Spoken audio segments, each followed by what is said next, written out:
Jai Hind everyone. Welcome to the first lecture of climatology for NDA preparation. Today we will decode the atmosphere, how it originated, what it is made up of, and how it is structured. We will also cover insolation and temperature, topics that are frequently asked in defense exams. So if you want to master geography for NDA, watch this lecture till the end because every concept will be explained into a very simple and exam-oriented manner. Let's get started. Climatology. Climatology is the scientific study of climate. Now, atmosphere. Atmosphere क्या होता है?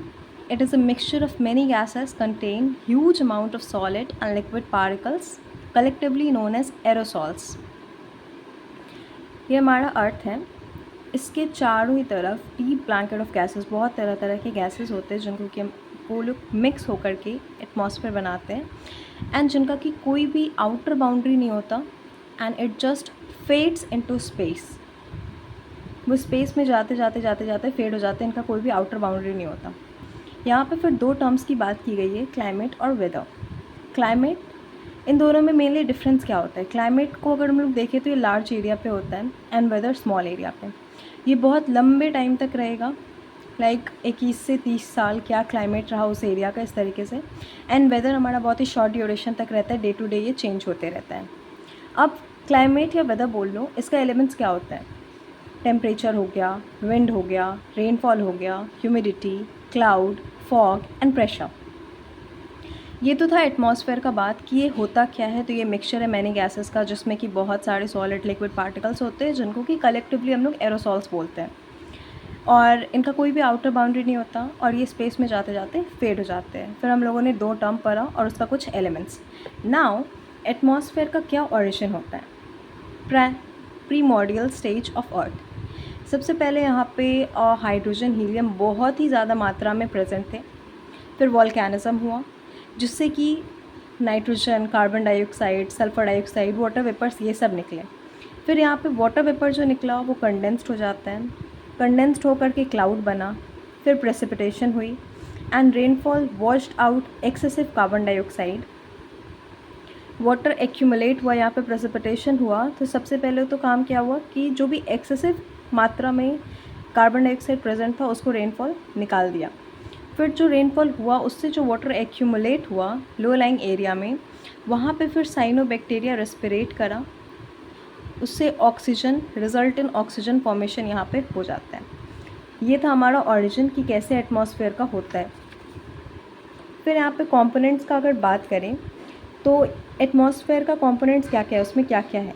Gases है, water vapour है, dust particle है. अब gases में जो constant हो जाते हैं, जिनका कॉम्पोजिशन हमारा हमेशा कांस्टेंट रहता है, वो हो जाता है नाइट्रोजन जो कि 78.08% है. ऑक्सीजन 20.25% है एंड हाइड्रोजन जो कि 0.00005% है. और जो गैसेस में वेरिएबल होते हैं जिनका कॉम्पोजिशन चेंज होते रहता है, वो कार्बन डाइऑक्साइड हो गया 0.036%, ओजोन हो गया 0.00006%, मीथेन CH4 जिनको बोलते हैं उसका है 0.00017%. फिर ऑक्सीजन जो कि एक यूज़फुल है रेस्पिरेशन के लिए या कंबशन के लिए, वो भी प्रेजेंट होता है इसमें. नाइट्रोजन हो गया जो कि प्लांट्स यूज़ करते हैं अमोनिया को बनाने में. फिर CO2 प्लांट्स के द्वारा ही यूज़ होता है फोटोसिंथेसिस में. ये ग्रीन हाउस गैस है जो कि रिस्पॉन्सिबल है for increasing temperature lower atmosphere पे due to burning fossil fuels या डिफॉरेस्टेशन. इन सब के कारण ये प्रेजेंट होता है, निकलता है. फिर ओजोन का अगर बात करें O3, ये गैसियस केमिकल रिएक्शन जो होता है ऑक्सीजन का उससे फॉर्म होता है. ये हम लोग को UV रेस से बचाता है एंड इसका थिकनेस लगभग 10 से 50 किलोमीटर होता है. और international day of preservation of ozone layer इसको 16 सितंबर को मनाया जाता है. तो ये था हमारा कि एटमॉस्फेयर होता क्या है, इसका ओरिजिन क्या है, ये कैसे ओरिजिनेट हुआ, ये किस चीज़ का बना है, इसका कंपोनेंट्स क्या था, हम लोगों ने ये पढ़ा. हमारा जो कंपोनेंट था एटमॉस्फेयर का वो था जो भी हमारे गैसेस होते हैं, वाटर वेपर, डस्ट पार्टिकल्स, ये सब तो गैसेस तो हम लोगों ने पढ़ा. ऑक्सीजन, नाइट्रोजन, कार्बन डाइऑक्साइड जो भी कांस्टेंट है, वेरिएबल होते हैं ना. वाटर वेपर, वाटर वेपर क्या है? वो एक हमारा गैसियस फॉर्म ऑफ वाटर है. और जो हमारे एटमॉस्फेयर में इसका वॉल्यूम है दैट इज़ अबाउट 0 to 5%. ये हमारा एक ग्रीन हाउस गैस की तरह एक्ट करता है and it is climatically very important constituent of atmosphere.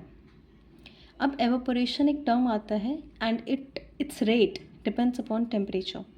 अगर टेम्परेचर इंक्रीज़ होगी तो एवापोरेशन का रेट भी इंक्रीज़ होगा, अगर टेम्परेचर गिरेगा तो एवापोरेशन का रेट भी डिक्रीज़ होगा। 90% जो हमारा वाटर वेपर प्रेजेंट होता है ना एटमॉस्फेयर में, that is up to 5 kilometre of height. 90% वो 5 किलोमीटर तक प्रेजेंट रहता है। अब डस्ट पार्टिकल्स हैं, तो उसमें पहला पॉइंट है कि solid particle present in the atmosphere includes particulate matter, salt particle, smoke and volcanic ash. जो हमारे सॉलिड पार्टिकल्स प्रेजेंट रहते हैं एटमॉस्फेयर में, उसमें क्या क्या आ जाता है? पार्टिकुलेट मैटर आ जाता है, सॉल्ट पार्टिकल्स आ जाएंगे, स्मोक, वॉल्केनिक ऐश, ये सब। पार्टिकुलेट मैटर क्या होता है?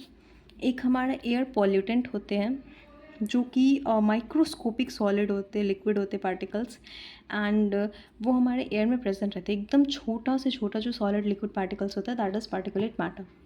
The second point is the sky appears blue due to scattering of solar radiation by dust particle. Sky का कलर ब्लू क्यों होता है? तो जो डस्ट पार्टिकल्स प्रेजेंट रहते हैं और जो सोलर रेडिएशन आता है, सोलर रेडिएशन हमारा उस डस्ट पार्टिकल्स के कारण स्कैटर करेगा, बिखरेगा, and just because of that हमारा जो स्काई होता है वो ब्लू कलर का होता है। Third point is the salt particle become hygroscopic nuclei and help in the formation of clouds. Hygroscopic nuclei क्या होता है? माइक्रोस्कोपिक एटमॉस्फेरिक पार्टिकल, जैसे कि हमारे सी सॉल्ट हो गए, डस्ट, स्मोक, पॉल्यूटेंट्स, जो कि ईजिली अट्रैक्ट करते हैं वाटर वेपर को और उसको होल्ड करके रखते हैं। तो जो सॉल्ट पार्टिकल होता है वो हाइग्रोस्कोपिक न्यूक्ली बन जाता है and help in the formation of clouds, क्योंकि वो वाटर वेपर को होल्ड करके रखते हैं, तो वो हेल्प करते हैं क्लाउड्स को फॉर्म होने में। The fourth point is the particulate matter help in the scattering of solar radiation. वही पॉइंट है कि वो स्कैटरिंग ऑफ सोलर रेडिएशन में हेल्प करते हैं and which aids very charming colour during sunrise and sunset. जो भी रेडिश कलर आता है, that is because of this only. Structure of atmosphere.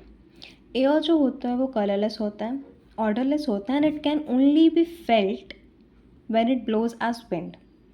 Air हमारा इंटीग्रल पार्ट है अर्थ मास का, and 99% of total mass of atmosphere is confined to height of 32 kilometre from the earth surface. हमारा earth होता है, उससे 32 kilometre तक जो हमारा होता है 99% जो मास होता है टोटल एटमॉस्फेयर का, वो रहता है। हमारे इसमें 5 लेयर्स होते हैं: troposphere, stratosphere, mesosphere, thermosphere, exosphere. ये तीनों ही लेयर्स का डेंसिटी अलग होता है, टेम्परेचर अलग होता है। अगर डेंसिटी का बात करें तो जैसे जैसे हाइट बढ़ेगा वैसे वैसे डेंसिटी डिक्रीज़ होता है ना। अब ट्रोपोस्फेयर का अगर हम लोग देखें, जो पहला लेयर है, लोअर मोस्ट लेयर होता है, एवरेज हाइट 13 किलोमीटर होगा, near poles 88 kilometre, equator 18 kilometre. सारे वेदर फिनोमेना इस लेयर में ही होते हैं। ये क्वेश्चन आया है एग्जाम में, एंड अगर पूछे कि कौन सा वो लेयर है एटमॉस्फेयर का जिसमें कि सारे वेदर फिनोमेना होते हैं, तो दैट इज़ ट्रोपोस्फेयर। इसमें क्या होता है, हाइट जैसे जैसे बढ़ता है वैसे वैसे टेम्परेचर डिक्रीज़ करता है। तो अगर 1 किलोमीटर हाइट बढ़ा तो 6.48 डिग्री सेल्सियस हमारा टेम्परेचर गिरेगा। अब हाइट जो होता है ट्रोपोस्फेयर का वो चेंज होता है सीजनली। अगर इसका हाईएस्ट पॉइंट पूछा जाए तो दैट इज़ ट्रोपोपॉज। फिर हमारा आ जाता है सेकेंड लेयर, स्ट्रेटोस्फेयर। स्ट्रेटोस्फेयर हमारा सेकेंड लेयर होता है एंड इसका हाइट लगभग 15 से 50 किलोमीटर तक का रहता है। जैसे हमारा ट्रोपोस्फेयर में सारे वेदर फेनोमेना होते थे, इसमें क्या होता है, कोई भी वेदर फेनोमेना नहीं होता है। टेम्परेचर इसमें क्या होता है, हाइट के साथ इंक्रीज़ करता है, एंड इसका हाईएस्ट पॉइंट हमारा इस लेयर का हाईएस्ट पॉइंट स्ट्रेटोपॉज होता है। इन लोअर स्ट्रेटोस्फेयर हमारा ओजोन प्रेजेंट होता है। ये क्वेश्चन भी आया है कि कौन से लेयर ऑफ एटमॉस्फेयर में हमारा ओजोन लेयर प्रेजेंट होता है, तो that is a stratosphere. Sometimes cirrus clouds भी इस लेयर में प्रेजेंट होते हैं, जिनको कि मदर ऑफ पर्ल क्लाउड भी बोला जाता है। इस लेयर से बहुत क्वेश्चंस आते हैं, तो that is very important layer. अब आता है नेक्स्ट, मेसोस्फेयर। ये एक ट्रांजिशनल लेयर बनता है, एक्ट करता है एज अ स्ट्रेटोस्फेयर और थर्मोस्फेयर के बीच में। ये लगभग 50 से 80 किलोमीटर का हाइट का होता है, एंड इसका हाईएस्ट पॉइंट हमारा मेसोपॉज होता है। अगर कोल्डेस्ट पॉइंट पूछे तो दैट इज़ -90 डिग्री सेल्सियस। इसमें क्या हो रहा था, हाइट के साथ टेम्परेचर बढ़ रहा था, लेकिन इस लेयर में हाइट के साथ टेम्परेचर गिरता है, इसीलिए इसका कोल्डेस्ट पॉइंट -90 डिग्री सेल्सियस होता है, वो भी हाईएस्ट पॉइंट ऑफ मेसोस्फेयर पे, दैट इज़ मेसोपॉज। अगर हम लोग थर्मोस्फेयर का बात करें, जो कि हमारे मेसोस्फेयर के बाद आता है और इन दोनों के बीच में एक कर्मल लाइन होता है। और मेसोस्फेयर एक वो लेयर है जिसमें कि मेटेरॉइड्स बर्न करते हैं। देन अब थर्मोस्फेयर का बात करते हैं। इस लेयर में क्या होता है, हमारा टेम्परेचर हाइट के साथ इंक्रीज करेगा, इसका डेंसिटी होता है लो। अब इसमें होते हैं दो लेयर्स, आयनोस्फेयर और एग्जोस्फेयर। ये हमारा लगभग 80 से 640 किलोमीटर का रहता है। इसमें बहुत सारे आयनिक लेयर्स रहते हैं, जैसे डी लेयर हो गया, ई लेयर, एफ लेयर, जी लेयर। ये लेयर्स फॉर्म्ड होते हैं ड्यू टू चार्ज पार्टिकल्स, वो आयंस होते हैं। ये हीट एनर्जी को एब्जॉर्व करते हैं सन से और इंक्रीज करते हैं टेम्परेचर को आयनोस्फेयर में। अगर एग्जॉस्फेयर का बात करें तो ये सबसे अपर मोस्ट लेयर होता है, you can see here, and it represent the upper most layer of the atmosphere made up of hydrogen. ये हमारे कुछ इंपॉर्टेंट पॉइंट्स हैं एग्ज़ाम पॉइंट ऑफ व्यू से, कि जो सैटेलाइट्स होते हैं वो थर्मोस्फेयर में प्रेजेंट होते हैं। एयरप्लेन्स जो होता है वो हमारा स्ट्रेटोस्फेयर में फ्लाई करता है। ऑरोरा ये एक हमारा brightly coloured bands of light होता है, and that is visible around earth geomagnetic poles caused by solar wind interacting with particles in earth magnetic field। Northern और साउदर्न दो अरोरा होते हैं, नॉर्दर्न में इसको बोरियलिस बोलते हैं, साउदर्न में ऑस्ट्रेलिस।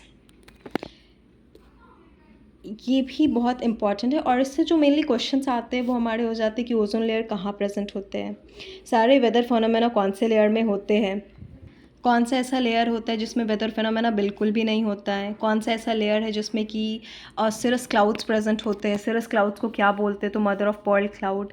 देन हमारा मेसोस्फेयर में यहाँ पे हमारा मेटेरॉइड्स बर्न होता है, ये बताना रहता है। फिर हमारे यहाँ पे सबसे अपर मोस्ट लेयर कौन सा होता है, एग्जॉस्फेयर। एरोप्लेन्स कौन से लेयर में फ्लाई करते हैं, ये भी क्वेश्चन आया है, एंड दैट इज़ स्ट्रेटोस्फेयर।